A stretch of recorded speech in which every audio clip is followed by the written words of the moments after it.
ING তারপর হচ্ছে object.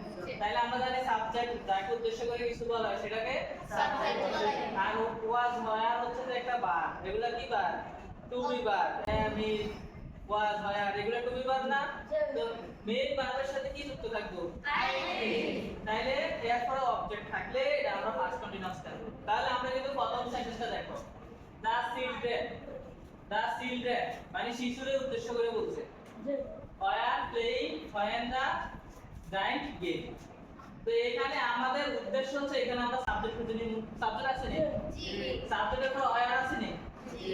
তারপর প্লে এর সাথে কি যুক্ত আছে? তাহলে আমি কইছি যে আইডেন্টিফাই করে দিতে হবে ইউজিং টেন্স। এটার মধ্যে কোন টেন্সটা ব্যবহৃত হয়েছে তোমরা আইডেন্টিফাই করে দিতে হবে। এখানে কি লিখবা?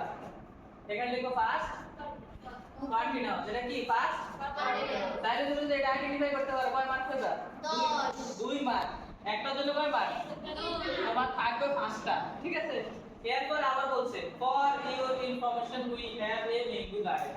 এবার হচ্ছে স্যার এটা আমরা দেখি প্রেজেন্ট ইনডিফিনিট টেন্সের স্ট্রাকচার। সাবজেক্ট, তারপর হচ্ছে ভার্বের মেইন ভার্ব। বেস ভার্ব বলতে কি বুঝাইছে? Main verb. তারপর হচ্ছে কি অবজেক্ট। তাহলে এখানে আমাদের for your information we have a menu garden. আমার একটা কি মেনু গার্ডেন, মেনু বাগান আছে। তাহলে সাবজেক্ট, সাবজেক্ট হচ্ছে এটা আর এটা হচ্ছে মেইন ভার্ব। এটার সাথে আর কোনো এক্সট্রা ভার্ব আছে কি? জি না, এক্সট্রা কোনো ভার্ব নাই। যদি এক্সট্রা আরেকটা ভার্ব থাকে তাহলে এটা অন্য টেন্সে চলে যাবে। একটা ভার্ব থাকলে এটা কোন টেন্সে থাকবে? Present indefinite. Subject, main verb, তারপর হচ্ছে অবজেক্ট। তাহলে সাবজেক্ট, মেইন ভার্ব, অবজেক্ট। তাহলে আমরা এটা বলবো প্রেজেন্ট ইনডিফিনিট টেন্স। এরপরে 3 নম্বরে বলছে দেখো দা জজ হ্যাড সাইন দা ডকুমেন্ট। মানে জজে কিটা করছে? সিগনেচার করছে ডকুমেন্টের মধ্যে। তাহলে এখানে দেখো জজ হচ্ছে একটা সাবজেক্ট, এখানে হ্যাড আছে নি? জি। হ্যাডের পর এখানে আবার কি আছে? সাইন। তো এখানে ইডি যুক্ত থাকলে আমরা জানি এই বারটা কি পাস্ট পার্টিসিপল না? ইডি যুক্ত থাকলে একটা আছে ওয়ার্ডের শেষে যদি ইডি যুক্ত থাকে এটা বার পাস্ট পার্টিসিপল থাকে। ভার্বের কোন বার ফার্স্ট? আমাদের এটা দেখুন সাবজেক্ট হ্যাড ভার্ব বি3 মানে ভার্বের ফার্স্ট পার্টিসিপল। সাবজেক্টের পরে হ্যাড থাকবে, সাবজেক্টের পরে হ্যাড আছে নি? জি। তারপর হচ্ছে ভার্বের ফার্স্ট পার্টিসিপল আছে নি? জি। তাহলে এটা হচ্ছে কি পাস্ট পারফেক্ট টেন্স। তাহলে এটা হচ্ছে পাস্ট পারফেক্ট টেন্স। এরপর বলতেছে তো সহজে আশিক হ্যাড বিন প্লেইং।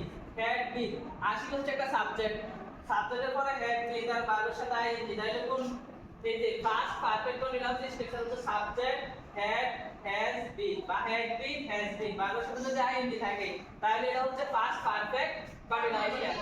তাহলে আমরা চিহ্নিত করতে পারি Ashik had been playing since 4 o'clock। এটা হচ্ছে কি পাস্ট পারফেক্ট কন্টিনিউয়াস টেন্স। আর আমরা তো এটার সাথে সবাই পরিচিত, mother is watching TV now.